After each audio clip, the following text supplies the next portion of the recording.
Cuadralas General Casimero mga idol, tinabla si Masayuki Ito ang dati niyang promoter. Pag-usapan natin yan mga idol. Ayon kay Cuadralas Casimero mga idol, no?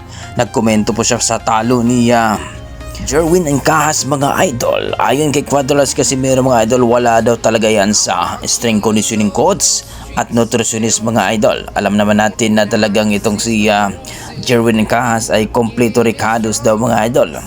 Pero tinalo pa rin mga idol at dating kampiyon na po si Jerwin Encahas pero hindi pa rin umubra sa undefeated na si Omar Trinidad mga idol. Nakalungkot na mangyayari mga idol, no? Na hindi po nanalo ang ating pambato na si Jerwin Encahas. Ayon sa ating mga pinagkatiwalang source mga idol, itong si Casimero daw talaga ay iba talaga ang kanyang karisma pagdating sa lona talaga. May sariling diskarte at alam kung paano tatalunin ang kalaban. So dito, no, pinakita ni Jason Casimero mga idol, ang head coach ni Casimero, na talagang kaya niya na papanalunin ng kanyang boksingero mga idol. So matagal na nga na sila nagsama mga idol at hanggang ngayon ay talagang sulit pa rin na talagang nanalo ang ating pambato na si Cuadralas Casimero.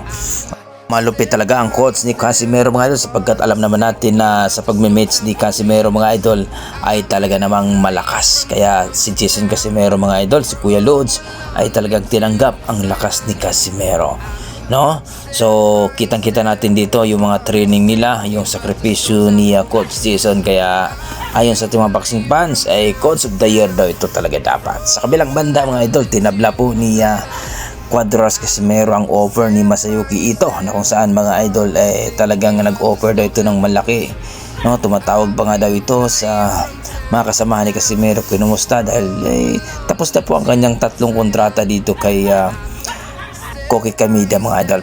Pero nag-offer naman ng bagong contract itong si Koki Kamida mga idol kung magugustuhan daw ni Casimero. Pero ayon kay Casimero, napakagandang balita daw talaga at ang ganda na ng offer at hindi daw niya mahindian ang offer ni Kamida mga idol. Ayon kay Cuadralas Casimero, sasamahan daw niya si Kamida hanggang maging kampiyon daw siya dito po sa pagiging 4 Division World Champion. Umaasa si Casimero mga idol na mapalaban for World Champion mga idol. Sa kabilang banda mga idol, Cuadralas Casimero, may good news po tayo dahil po ay rank number 4 na po ito sa WBO Super Bantamweight Division mga idol. Nag-update na po ang WBO at rank number 4 na nga ito mga idol.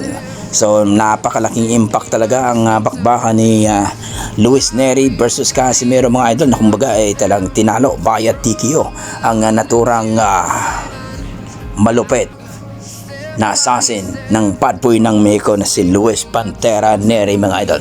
So rank number 4 na nga ito mga idol, at ito ang sinasabi natin mga idol na tuloy na ang bakbakan ni Casimero at Naoya Inoue mga idol. Ito yung mega fight natin, sinasabi natin mga idol. Maaring mapalaban itong si Casimero kay Junto Nakatani mga idol at itong si Naoya Inoue. Kaya napaka good news po itong nangyari ngayon sa araw na ito mga idol. Kaya abangan natin ang susunod na bakbakan ni Casimero. Maaari na pong si Naoya Inoue o itong si Junto Nakatani ang kanyang mga kalaban. So malaking laban nga ang sinasabi ng ating mga boxing fans, lalong-lalo na ang ating Koki Kamida mga idol. Bibigyan siya ng magandang laban daw.